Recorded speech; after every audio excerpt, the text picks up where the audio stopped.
A day with my life as pinanganak, naputol ang paa.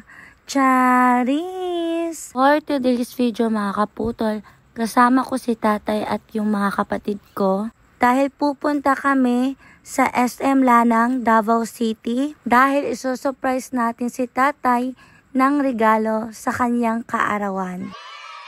Ang alam lang talaga ni tatay mga kaputol, pupunta kami ng Davao para kumain lang. Wala siyang kaalam-alam mga kaputol, nabibilhan ko siya na pinakagusto niyang relo. Actually mga kaputol, ayaw pa talagang pumasok ni tatay sa Time Depot dahil namamahalan siya sa presyo ng mga relo na nakadisplay. Pero pinilit talaga namin siyang pumasok at pinapili ng kanyang bet na relo. Ang tagal niya makapili mga kaputol kasi nga ang mamahal.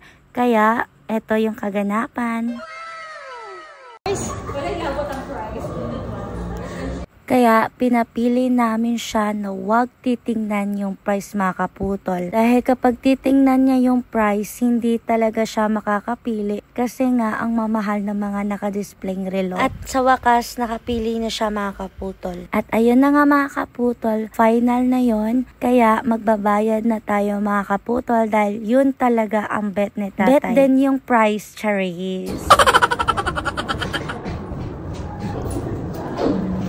At ayun na nga mga kaputol, bayad time na. Tatakbo na ako. Charis, di ka makakatakbo te.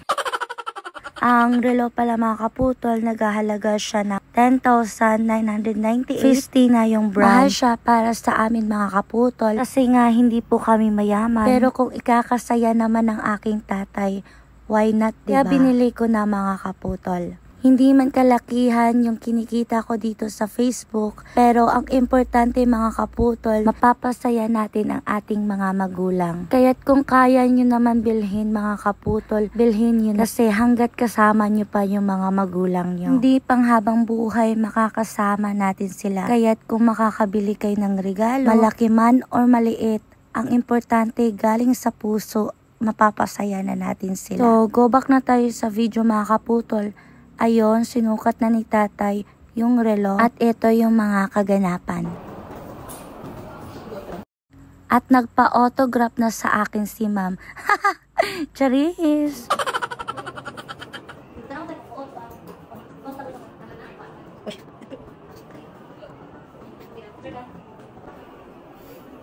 Akala ko talaga dati mga kaputol, hindi ako makakabili ng mga ganito. Pero sipag at tiyaga, wala talagang imposible.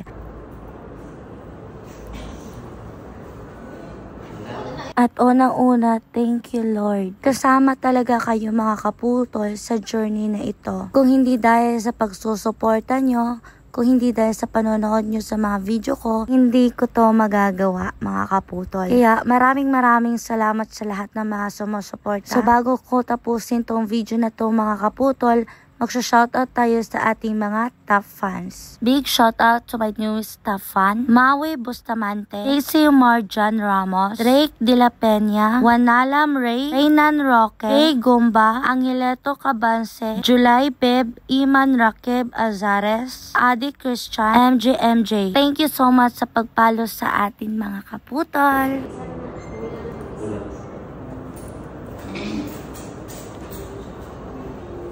At ayun na nga mga kaputol, pinapakita na talaga, kita nyo sa video, pinapakita ni tatay sa akin yung relo. Mas maganda pa daw yung relo niya kaysa sa akin. Abay, syempre maganda din yung price. Pasmal-smal lang yan mga kaputol, pero wala nang laman yung wallet.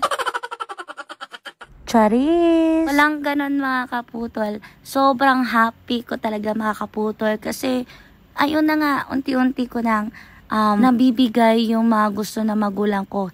Hindi man kalakihan, hindi man kamahalan, basta galing sa aking pinaghirapan at galing sa aking puso. So, eto yung free niya mga kaputol, Fisty na loot bag. Sobrang ganda. Bet na bet ko. Ay na mga kaputol, yan lang for today's video. Thank you so much for watching. Mwah! God bless you all.